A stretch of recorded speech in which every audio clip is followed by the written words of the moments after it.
Mga pugso, si Krisa nga nagpangsasko pa inom sang tubig gikan sa turugban sang Carabao. Kag tagreklamo nga si Krisa nag-atubangay na sa barangay Kinasang Aga. Pamilya sang ginareklamo nga si Krisa nagpangayo pa sa ilo apang tagreklamo. Desidido nga magpasaka. Sang kaso, yaring balita nga itong gintutugan.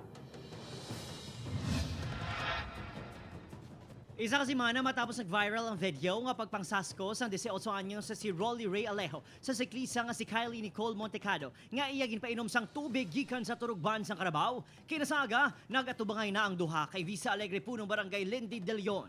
Madumduman niya antes sini, makapila ka beses nga nag-ayong pamilya Alejo kay Montecado nga pasaylohon na lang ang grade 12 student. Sir, mga kami sir, pasensya siya, sir. Ano gusto mo ipalabot sa iyo? Pasensya ako nilang kami nila, sir. Bigado, mga kayo, sir. Gagang mga bata, ginol, sir, masang iya nga sala, ginakbo, yan nga sala, iya.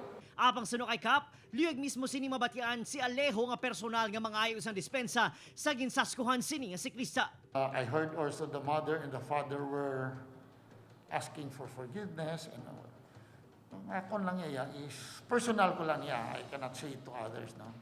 Why the parents? How about the one ang naghimo? Kag sinuto ang iba niya na upod. Ang kwan lang siya, kay siya na-identify na naghatag mo ang ibang tula, especially ang gakwa sa video, kag kung sino nag-post ng video. Gindumilian ng GMA Regional TV nga magsulod kag magkuha sang footage sa magistoryahan ay isang magtimbang nga bahin. Apang pagwa sa opisina ni Kap, didto na ginsabat sang duha ang pamangkot sang kadamaan. Kun bala, pasaylohon si Alejo ukon patilawon ini. Sang konsekwensya sang iyaginimo sa kaangay nga siklista. Hindi man na siya pag-ubrawan liwat. Kaya kung ubrawan mo pag iniliwat, hindi na ni ako ang makontra mo, damo na gini nga makontra mo. Actually, sir, wala naman ta choice. Kaya ang Diyos makapatawad, kita pa yan pa nga tao. Pangagapasensya siya, sir, kag naginulsol ko sa ginobra ko, sir.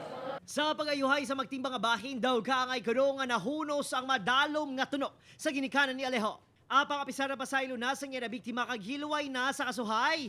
Una na gidpahayag sa eskwelahan sini nga mga patigayon sila sa investigasyon agud mahatagan sa nagakaangay nga leksyon kag hindi na pamarisan sang iban.